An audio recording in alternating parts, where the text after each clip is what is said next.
우리에게 주신 하나님 말씀은 신약성경 빌립보서 1장 9절에서 11절의 말씀이 되겠습니다. 신약성경 318쪽에 있는 말씀, 빌립보서 1장 9절에서 11절의 말씀, 이 말씀을 제가 봉독해 올리겠습니다. 하나님의 말씀에 경청하시기 바랍니다. 내가 기도하노라. 너희 사랑을 지식과 모든 총명으로 점점 풍성하게 하사 너희로 지극히 선한 것을 분별하며 또 진실하여 허물 없이 그리스도의 날까지 이르고 예수 그리스도로 말미암아 의의 열매가 가득하여 하나님의 영광과 찬송이 되기를 원하노라. 아멘. 현대 신학에서 에밀 브루너라고 하는 그 신학자와 더불어서 자연신학 그 논쟁을 벌였던 칼 바르트라고 하는 20세기 최고의 신학자가 있습니다. 칼 바르트 이전에 신학 없고 칼 바르트 이후에 신학 없다라고 얘기할 정도로 신학에 큰 획을 그은 분이 바로 그 칼 바르트라고 하는 그런 신학자인데, 이분이 자펜빌에서 목회를 하면서 쓴 로마서 강해라고 하는 책이 정말로 그 유럽 신학계뿐만 아니라 전 세계 신학계를 흔들어 놨고, 그래서 나치에 빠져있던 그 독일에 큰 경종을 울리기도 했습니다.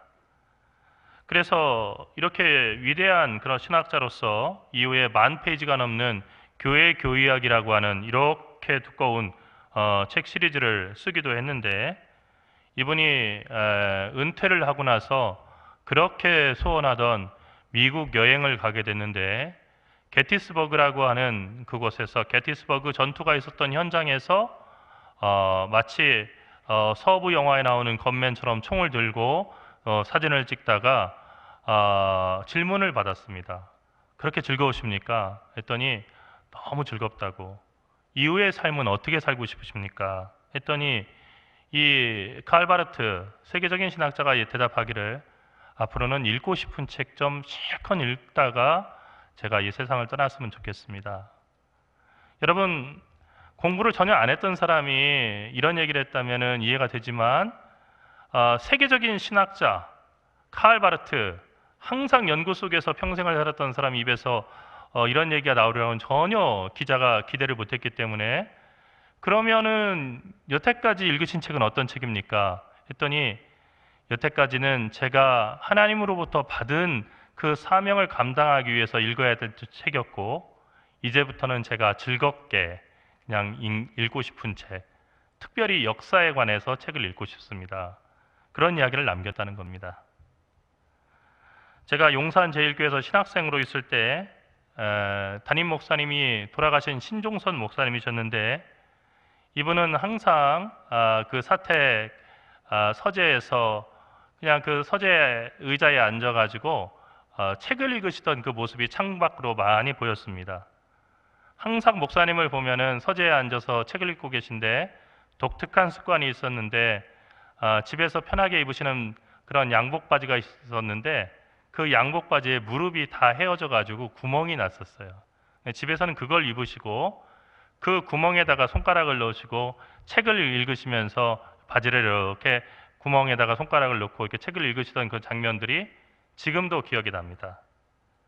이분이 신학생들을 한번 차를 대접하면서 그런 얘기를 했어요. 여러분이 앞으로 목사가 될 텐데 목사는 잡기에 능해서는 안 됩니다. 목사가 운동도 할 수 있고 그림도 그릴 수 있고 여행도 할 수 있고 다 할 수 있습니다. 하지만 그 어떤 것도 목사의 본질적인 임무보다 앞서서 안 됩니다. 그래서 목사는 잡기에 능한 사람이 돼서는 안 됩니다. 이렇게 이야기했습니다. 목사에게는 두 가지 중요한 임무가 있습니다. 다른 일을 다 잘한다 할지라도 이 두 가지 일에 실패하면 목사의 인생은 실패라고 얘기할 수 있는 두 가지가 있습니다. 첫 번째는 복음을 전하는 선포의 의무입니다. 하나님의 복되고 기쁜 소식을 온 세상을 향해서 선포하는 일이 목사의 으뜸되는 임무입니다. 그런데 선포라고 하는 것은 강단에만 올라오면 저절로 나오는 것이 아니고, 그리고 목사는 그냥 성경 펴면은 저절로 설교 나오는 사람이 아니라 밥을 먹어도 잠을 자도, 그리고 성경을 읽어도 책을 읽어도 신문을 읽어도 길을 걸으면서도 또 때로는 걷다가 멈춰서 이 인물을 끊임없이 생각해야만이 평생 설교할 수 있는 그 능력을 공급받게 되는 것입니다. 하나님은 성경을 통해서 말씀하실 뿐만 아니라 자연을 통해서도 말씀하시고 세계의 정치, 경제, 문화를 통해서도 당신의 뜻을 나타내시기 때문에 목사는 폭넓게 읽으면서 깊게 동시에 읽어야 되는 어려운 사명을 가지고 있습니다. 저는 그래서 주변에서 신학을 생각한다고 하는 그런 사람이 있어서 신자들 가운데 목사님, 저희가 신학을 생각한다고 하는데 어떻게 생각하십니까? 하면은 참 어려운 길을 선택하시려고 해서 대단합니다 라고 얘기하면서 꼭 조언하는 거 있습니다. 그것이 뭐냐면은 아이가 책 읽기를 좋아합니까? 그리고 항상 앉아서 꾸준하게 공부할 수 있는 아이입니까? 그건 아닙니다. 아이가 그냥 공 차는 거 좋아하고요. 그리고 그냥 여행하는 거 좋아하고 그리고 활동하는 거 좋아하지 책은 싫어합니다 하면은 그러면 신학교 가면 안 됩니다. 말리십시오. 여러분 왜 그럴까요? 하나님은 다양하게 사람을 쓰시는데 꼭 똑똑하고 좋은 학교 나온 사람만 쓰실까요? 아닙니다. 하지만 하나님의 말씀을 해석하는 일은 정말로 시대가 지날수록 교인들의 그 학문적인 수준들 그리고 배움의 수준들은 높아지는데 신학교는 그렇지 못하다고 한다면은 하나님의 말씀을 그 현대인들의 눈높이에 맞춰서 그렇게 전할 수가 없다는 거예요. 그렇기 때문에 목사는 평생을 공부하기로 결심한 사람입니다. 목사가 입는 그 가운은요, 다른 옷이 아닙니다. 검은색 옷이지 않습니까? 요즘에는 흰색도 입지만은 본래 검은색 가운이 그 목사들이 입는 그런 가운이었습니다. 그 검은색 가운은 수도사들의 수도복이었습니다. 수도사들은 평생 노동하고 그리고 공부하는 일에 그리고 기도하는 일에 전념하겠다고 그렇게 서약한 사람들입니다. 하나님의 말씀을 찾기 위해서 그 광맥을 찾기 위해서 목사는 자신이 선포할 말씀을 주실 때까지 성경과 그리고 이 세상을 묵상하면서 그리고 다양한 책들 속에서 자신을 갖다 갈고 닦으면서 하나님의 음성을 듣기 위해서 애써야 합니다. 목사의 두 번째 임무는 기도하는 임무입니다. 목사는 맡겨진 양들을 위해서 기도합니다. 아픈 환우들을 위해서도 기도하고 교우들의 사업을 위해서도 기도하고 교우들의 자녀들의 학업과 취업에 대해서도 기도합니다. 시골에서 목회하신 한 목사님의 말씀을 들으니까 새벽 2시에 전화를 받으셨다고 합니다. 소를 키우는 집사님이 건 전화였습니다. 새벽 2시에 빨리 집으로 와달라고 해서 급하게 머리도 못 빗고 갔더니 암소 한 마리가 새벽에 난산을 하고 있더라는 겁니다. 목사님 기도해 주세요. 우리 어미소하고 송아지가 다 죽게 생겼어요. 기도해 주세요. 그래서 이것이 맞는지 안 맞는지 잘 확신은 서질 않았지만 어미소 머리 위에 손을 얹고 안수하고 기도했다고 합니다. 그리고 얼마지 않아서 송아지가 잘 순산했다고 합니다. 그런데 문제는 소문이 나가지고 그 이후에 소가 난산하려고 하면은 항상 목사님한테 전화해서 목사님 빨리 오십시오. 송아지 또 난산합니다. 소 빨리 기도해 주셔야 됩니다. 하더라는 거죠. 성도들의 삶의 모든 영역이 목사에게는 기도 제목이 됩니다. 하지만 목사가 정말 기도해야 될 것은 성도들의 영혼이 성숙해지는 겁니다. 이 세상에서만 잘 되는 것이 아니라 저 세상 가서 하나님 앞에 섰을 때 구원받은 주의 백성으로서 천국의 자녀들로서 하나님 앞에 그리고 예수 그리스도 앞에 성도들을 세우는 일이 목사가 목사로 부름받은 가장 중요한 그런 소명입니다. 그렇기 때문에 목사는 말씀을 선포하는 일과 더불어서 기도하는 그 일에 실패해서는 안 됩니다.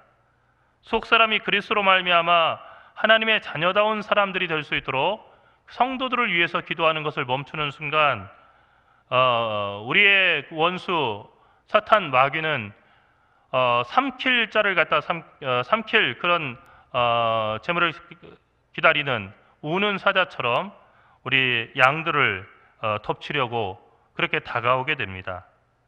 사도 바울은 빌립보 교인들에게 오늘 서신을 통해서 내가 기도하노라 라고 얘기했습니다. 내가 기도하노라. 이 말은 내가 이렇게 많이 기도하고 있으니 알아주시오라고 하는 그런 자화자찬이 아닙니다. 또 내가 이렇게 기도 속에 있다는 것을 드러내고 싶은 그런 자부심 속에서 나온 얘기가 아닙니다. 내가 기도하노라 라고 얘기한 다음에 세 가지 그 기도의 제목을 얘기하는데, 이것은 바로 빌립보 교인들이 그렇게 되기를 원해야 되는 신앙의 목표를 얘기하는 겁니다. 바울은 무엇에 관해서 기도했습니까? 이 기도는 그리스도인은 우리 모두의 기도의 제목이기도 해야 됩니다. 첫 번째로 사도 바울은 사랑이 더 풍성해지기를 위해서 기도했습니다. 그러니까 빌립보 교인들이 사랑이 더 풍성한 그런 교인들이 되기를 바랬다는 것입니다. 여러분, 우리가 잘 아는 것처럼 교회는 그리스도의 몸입니다. 교회에 모인 모든 사람들은 그리스도의 지체들입니다. 여기에 모인 사람들 가운데서 그리스도의 지체가 아닌 사람이 있을 수가 없습니다. 만일 그리스도의 지체가 아닌 사람이 있다고 한다면 그 사람은 그리스도께 속한 사람이 아닙니다. 어떤 사람은 그리스도의 입이고, 어떤 사람은 그리스도의 코이고, 어떤 사람은 그리스도의 손이며, 어떤 사람은 그리스도의 발이라는 뜻입니다. 그리스도의 몸에서는 그리스도의 향기가 나옵니다. 어떤 집이고 그 집을 가보면 아무리 청소를 잘하고 그리고 아무리 방향제를 쓴다고 하더라도 그 집 특유의 그런 향이 납니다. 교보문고에 가면은 교보문고의 특유의 냄새가 납니다. 그것은 맞춤 향수를 계속 수시로 뿌려서 그 교보문고에 오는 사람들이 그 향기가 생각나게 하는 겁니다. 사실 향기는 눈에 보이는 것보다, 그리고 귀에 들리는 소리보다 더 강렬하게 우리 뇌에 각인됩니다. 그래서 그 향기를 맡으면 그 장소와 그리고 그 장소에서 하던 일들이 생각이 나는 겁니다. 그런데 그리스도의 몸으로서 우리가 모두 그리스도의 지체라고 한다면 우리에게서는 그리스도의 향기가 나야 합니다. 그리스도의 향기가 없다면 그 이야기는 우리가 그리스도의 몸이 아니란 얘기죠. 그리스도의 향기는 성도들 모두가 사랑하는데 힘쓰는 그 일에서 자연스럽게 배어나오기 마련입니다. 사도 바울은 빌립보 교우들의 사랑이 지식과 모든 총명으로 점점 풍성해지기를 간구했습니다. 지식과 모든 총명은 사람에게서 나는 것이 아니라 하나님께로부터 오는 선물입니다. 인간의 분별심은 옳고 그른 것을 따집니다. 대부분의 갈등과 분열, 전쟁이 바로 여기서 나옵니다. 오늘 우리 강 집사님이 기도했지만 그 기도하신 내용 가운데서 정말로 이 세계의 분쟁이 왜 일어납니까? 싸우고 있는 두 나라가요, 서로 내가 옳고 너는 그르다라고 얘기하기 때문에 싸움이 나는 겁니다. 만일 두 나라가요, 알고 보니까 내가 그러네, 아니 내가 그러네 하고 서로 내가 잘못했어 라고 얘기한다면 여러분 싸움이 나겠습니까? 안 나는 거예요. 부부도 역시 마찬가지입니다. 매일 싸우는 부부는 왜 매일 싸우냐면요, 의롭다고 생각하는 두 사람이 모여있기 때문에 싸우는 거예요. 직장 동료들 가운데 갈등이 계속 생기는 이유는 뭐냐면요, 내가 옳다고 생각하는 사람이 그 안에 있기 때문입니다.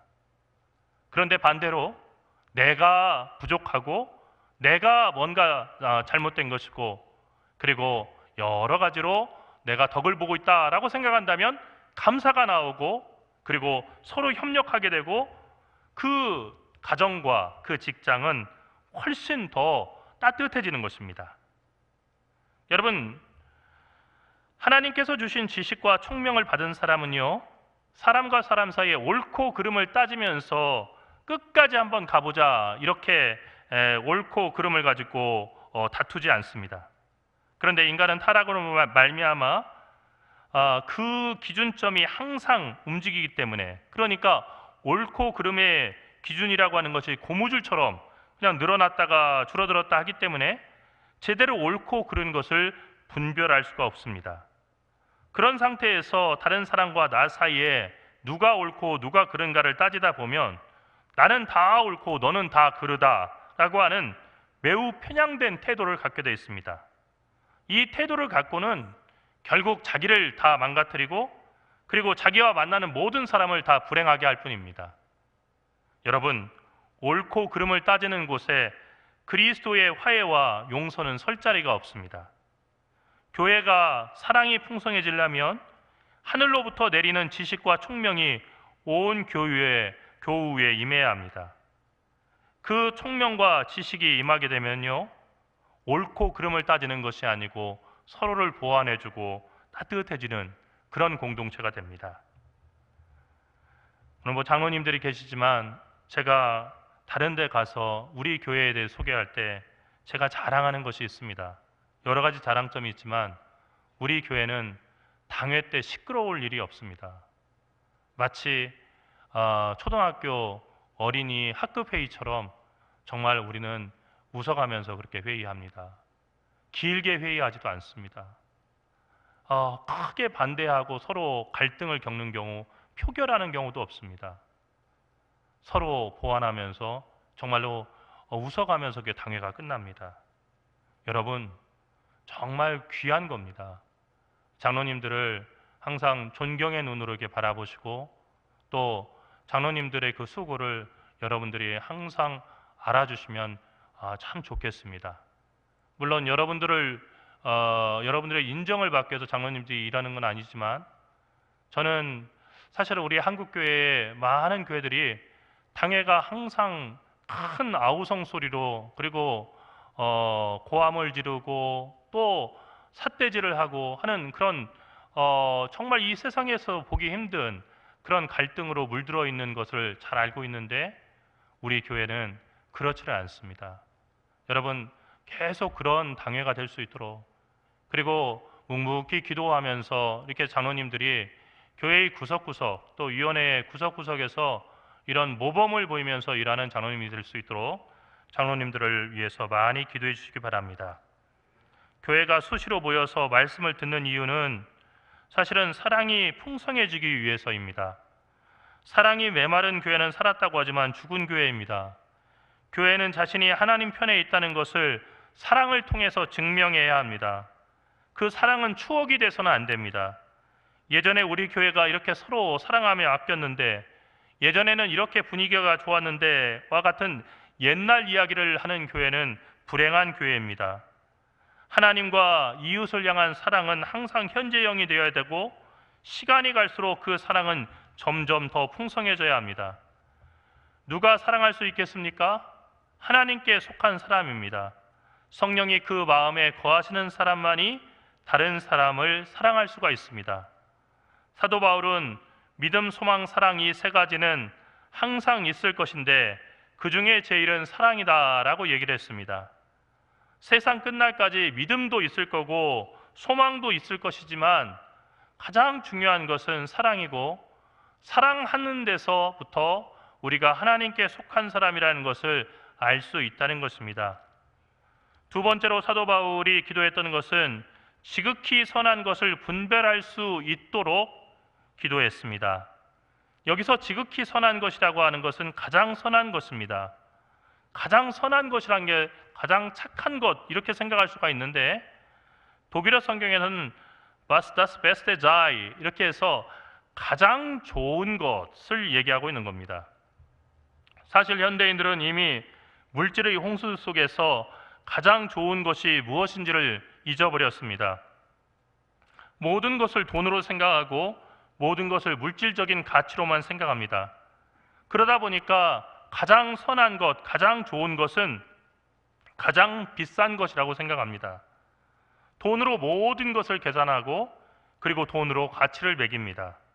이것은 이미 어린 왕자에서 생텍쥐베리가 지적한 당시 어른들의 모습과도 같습니다. 현대인들은 가장 비싼 것이 가장 좋은 것이라고 생각합니다. 하지만 지극히 선한 것과 그리고 가장 비싼 것은 전혀 상관이 없습니다. 가장 비싸면서도 가장 더럽고 가장 천한 것이 있습니다. 어떤 것이 있겠습니까? 대표적으로 마약이죠. 여러분, 마약을 갖다가 제가 이만큼 들고 있다고 한다면요, 몇백억은 그냥 넘어가는 거예요. 하지만 비싼 마약, 이렇게 적은 양이 비싼 마약이니까 많은 돈을 벌 수 있으니까 좋은 것입니까? 그렇지 않습니다. 그것은 파는 사람뿐만이 아니라 그것을 사는 사람을 완전히 망가뜨리는 매우 더럽고 그리고 천한 것입니다. 그런데 오늘날 많은 사람들은 비싼 것은 무조건 좋은 것이라고 하는 그 도식 속에서 잘못 빠져가고 있는 것입니다. 그리스도인이 된다고 하는 것은 가치관이 변하는 것입니다. 그런데 오늘날 그리스도인인 우리는 세상 사람들과 똑같은 가치관에 끌려다니고 있습니다. 이것이 오늘 이 시대의 불행입니다. 모든 것을 돈으로 환산하여 평가하는 습관을 자기도 모르게 닮아갑니다. 그런 가운데 인생에서 진짜 최고로 가치 있는 것이 무엇인지를 모른 채 그렇게 세월을 다 허송세월에 버리고 그렇게 보낸 다음에 하나님 앞에 섰을 때 후회하게 되는 것입니다. 이렇게 후회한다는 것을 어떻게 알 수 있습니까? 임사체험이라고 해서 죽었다 깨어난 사람들이 그 얘기를 해줍니다. 이분들이 30분 또는 1시간 정도 의사의 그 진단으로는 완전히 죽은 상태, 사망 상태에 있었습니다. 그렇다가 깨어납니다. 깨어나서 하는 이야기가 자기가 죽어서 정말로 빛 가운데로 걸어서 아니면 어둠 사이를 걸어서 절대적인 하나님 앞에 딱 섰는데 지나온 그 삶이 태어날 때부터 죽을 때까지의 그 모든 삶이 순식간에 영화 필름처럼 단 한순간도 빠지지 않고 자기의 부끄러운 순간 그리고 자기가 숨어서 나쁜 생각을 하던 그 순간까지 전부 다 드러나더라는 겁니다. 그리고 그 모든 광경을 보고 그 자리에서 도저히 부끄러워서 서 있을 수가 없었다 하는 거죠. 그리고 그분들이 깨어나와서 일상으로 다시 돌아와서 그분들의 삶이 달라집니다. 왜냐하면 다시 내가 죽으면 이번에 체험했던 것처럼 하나님 앞에 서야 할 텐데 그때에는 이렇게 부끄러운 모습으로 서지 말아야지 하면서 베풀고 용서하고 이해하고 그리고 더 너그러운 삶으로 변하는 것입니다. 그리스도인이 된다고 하는 것은 가치관이 변하는 것입니다. 그래서 정말로 인생에서 최고로 가치 있는 것이 무엇인지를 추구하고 살아가는 것입니다. 여러분, 인생에서 가장 소중한 가치가 어떤 거겠습니까? 그것은 영원하지 않은 이 삶 속에서 예수 그리스도를 만나 예수 그리스도를 영접하고 구원을 받아서 하나님의 자녀로 하나님께 영광을 돌리며 살아가는 것입니다. 하나님의 원수로 지내던 우리가 하나님의 영광으로 살아가는 것이죠. 하나님을 적대시하던 우리가 하나님의 기쁨이 되어서 살아가는 것이 이 세상에서 가장 가치 있는 일이라는 것입니다. 바울은 빌립보 교인들이 가장 선한 것을 분별하고 그 선한 것을 알아볼 수 있는 안목이 트이기를 간절히 기도했습니다.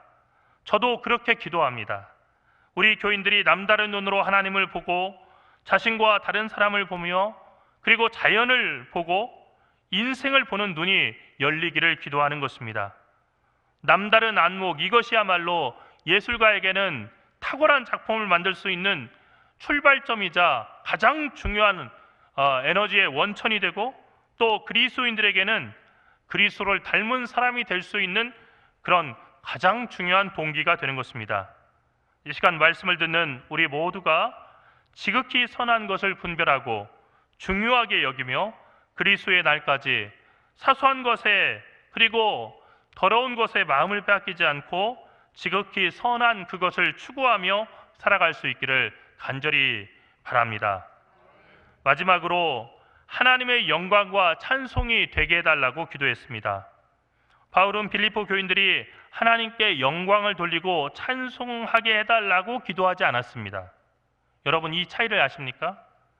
하나님의 영광과 찬송이 되기를 바랍니다, 이거와 하나님께 영광 돌리고 찬송을 드리게 하여 주시옵소서, 드리기를 원합니다, 이것과 이 차이를 아십니까?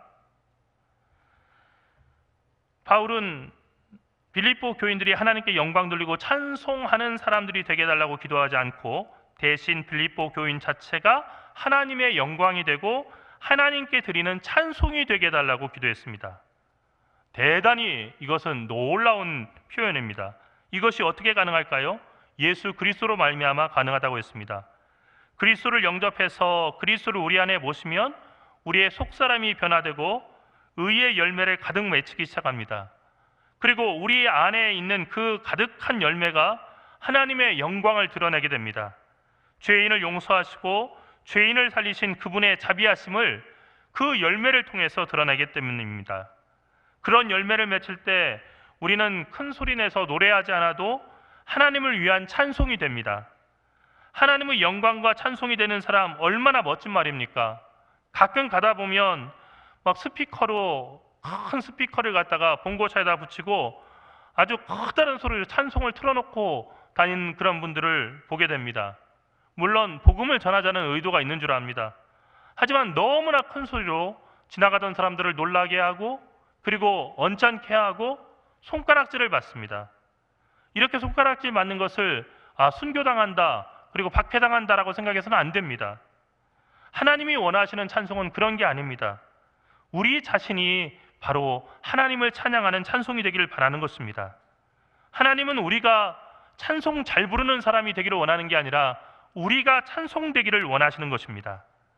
말씀을 준비하면서 목회자로서 제가 너무 세상적인 것에 기준을 두고 성도들을 위해서 기도하고 있는 것이 아닌가 하는 생각이 들었습니다. 당장 눈앞에 문제가 해결되고 물질적으로 풍부해지며 온몸이 건강해지고 자녀들이 좋은 대학에 가고 또 좋은 회사에 들어가서 형통하는 것, 이것을 위해서만 너무 많이 기도한 것이 아닌가 하는 반성을 해봤습니다. 이것은 다 중요한 것이지만 정말 복은 사랑이 풍성한 사람이 되는 것, 가장 좋은 것을 분별할 줄 아는 가치관이 분명히 선 사람이 되는 것, 그리고 그 사람 자체가 하나님의 영광과 찬송이 되는 것입니다. 저도 여러분을 위해서 이렇게 기도하고 축복하겠습니다. 여러분도 제가 그런 사람이 되도록 저를 위해서 기도해 주십시오. 우리 함께 기도합시다. 기도하겠습니다. 살아계신 하나님, 은혜와 사랑을 감사합니다. 사도 바울의 간절한 기도처럼 이 자리에 모여 있고 또한 영상을 통해서 예배를 드리고 있는 우리 모두가 주님이 원하시는 것처럼 사랑이 더 풍부해져서 그 풍부한 사랑으로 서로를 용납하고 하나 되며 또 그리스도의 선한 일에 힘쓰는 저희가 되게 인도하여 주시옵소서. 또한 지극히 선한 것, 가장 좋은 것이 무엇인지를 분별할 줄 알아서 헛되고 그리 썩어질 것에 인생을 낭비하지 않고 가장 귀한 것을 위해서 우리의 생명과 우리의 삶 전체를 바칠 수 있는 그런 지혜로운 사람 되게 인도하여 주시옵소서. 무엇보다도 우리 자신이 바로 하나님의 영광과 하나님을 향한 찬송되게 인도하여 주시옵소서. 그래서 우리가 사는 곳 모든 곳에서 하나님이 영광 받으시고 우리의 말과 행동을 통해서 하나님이 찬양받으시는 귀한 은혜가 있게 인도하여 주시옵소서. 이 기도를 주님 우리가 평생 서로를 위해서 드리겠습니다. 세상 끝날까지 함께해 주셔서 이 기도가 우리 생전에 주님 앞에 응답될 수 있기를 간절히 원합니다. 사랑하신 예수 그리스도의 이름으로 기도리옵나이다. 아멘.